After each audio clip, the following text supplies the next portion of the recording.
Good morning, East Leiden, and welcome back. We hope you're having a great homecoming week.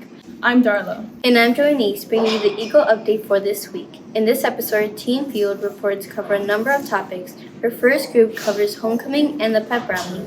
Another group of members covers how the football team has been doing so far, while another segment covers the senior sunrise. Thanks for tuning in. We hope you enjoyed this week's episode. East Leiden, your Eagle update starts Right now.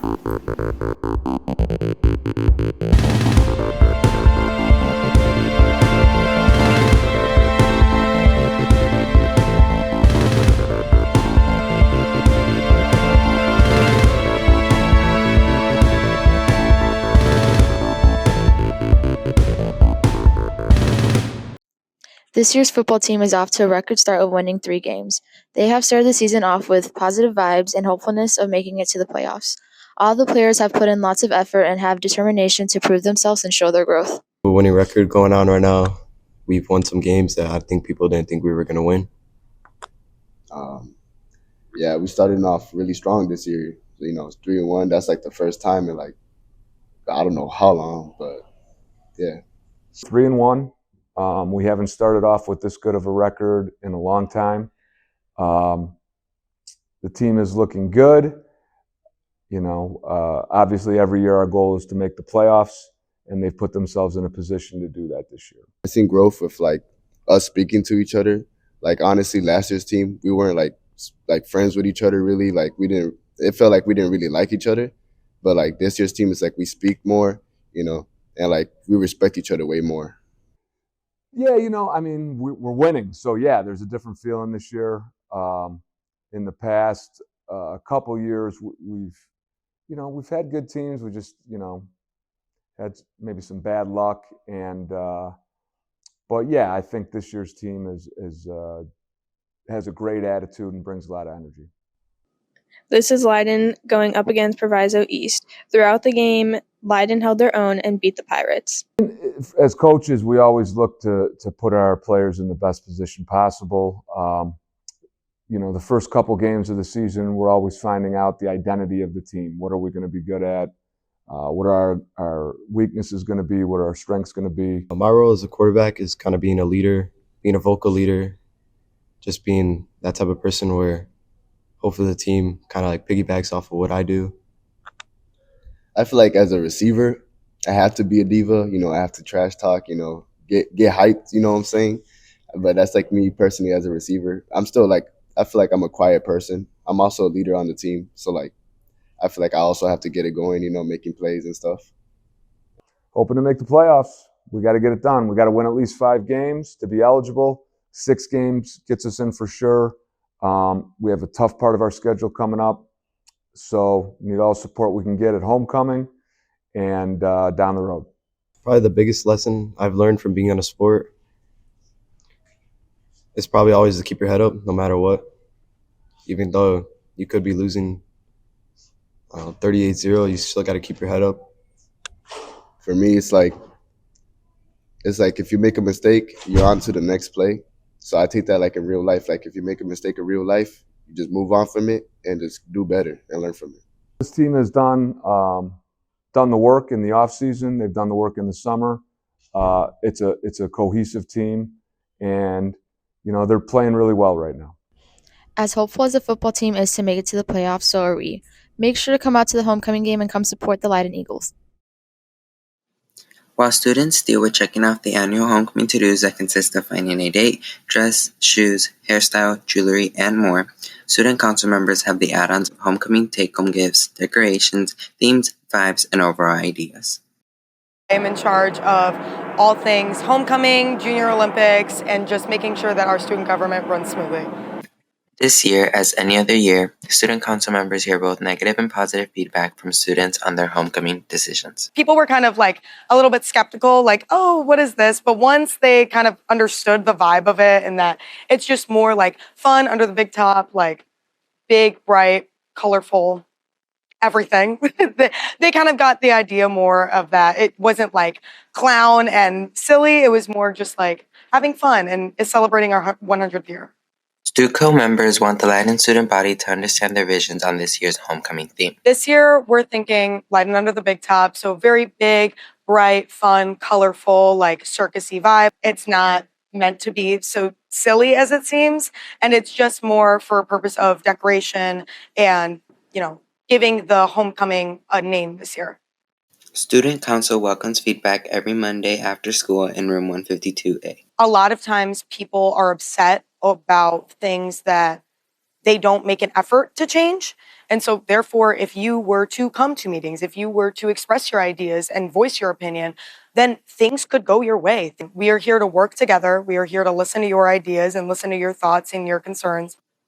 With that said, Student Council hopes Leiden enjoys this year's homecoming, and here are a couple homecoming reminders.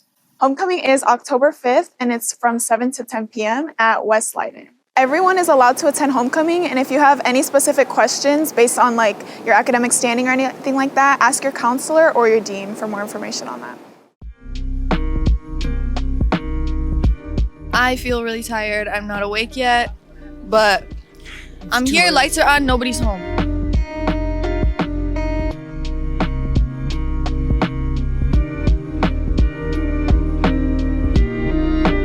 Hey Eagles, I'm here with Alex and Saba, and this is Senior Sunrise. As a group collectively with the Class of 2025 Club, we picked a day. We wanted to pick a nice day, and today turned out to be so nice. It turned out to be beautiful, actually.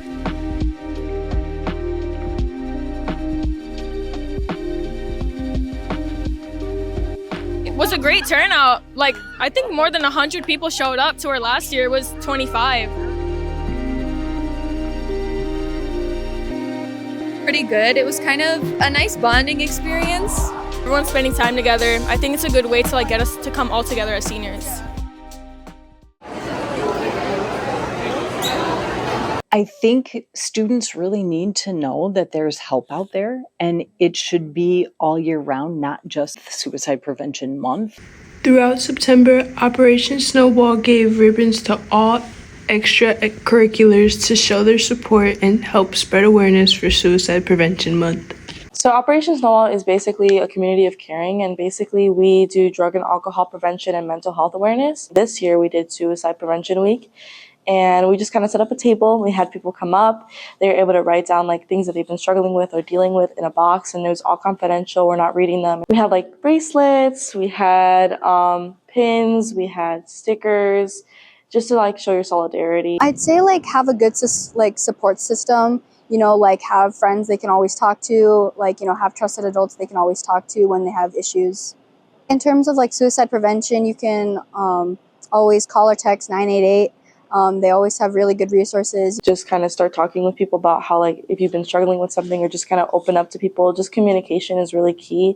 And if you do feel you're struggling with something, I would recommend just talking to your counselors, or just being able to open up to certain people and just be able to kind of feel comfortable with who you're talking with. I think it's reaching out to the people and asking for help. Nobody is weak that asks for help. I think there's a lot that can be done. Learning, educating, trying different things, which then can help us to stay away from the ultimate of, I can't deal with life, so I'm going to take my life. One of the main things is why I brought her in to Leiden, is for that stress management, for that anxiety, to help calm, to help manage emotions. So I feel for a while, mental health was just kind of not something really talked about in schools, and just kind of in the community for a while. And after hearing about Operation Snowball and just kind of going through my own mental health struggles in terms of anxiety and things like that, being able to have people to talk about it with, and being able to have that community with Operation Snowball was really that turning point for me to be this is something that we need to be able to talk about in the school, and be able to help people go through their challenges that they might be facing, and help them get alternate solutions. Just really show people that there's a way out, that you can get through it, and that you're not alone. For the Eagle Update, this is Melanie Escoto.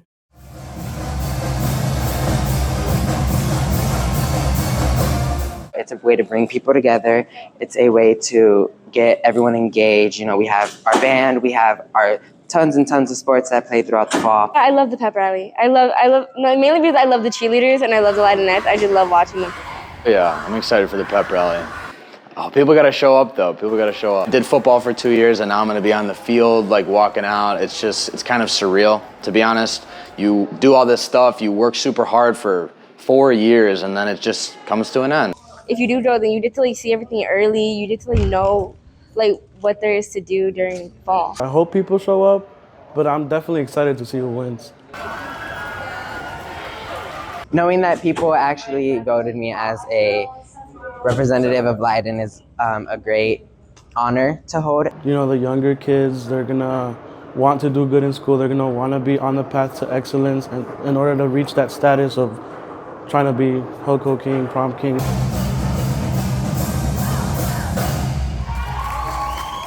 That's all the news we have time for today, East Leiden. Remember to check your email to read the daily bulletin for news on club meetings, tryouts, and other events here at school.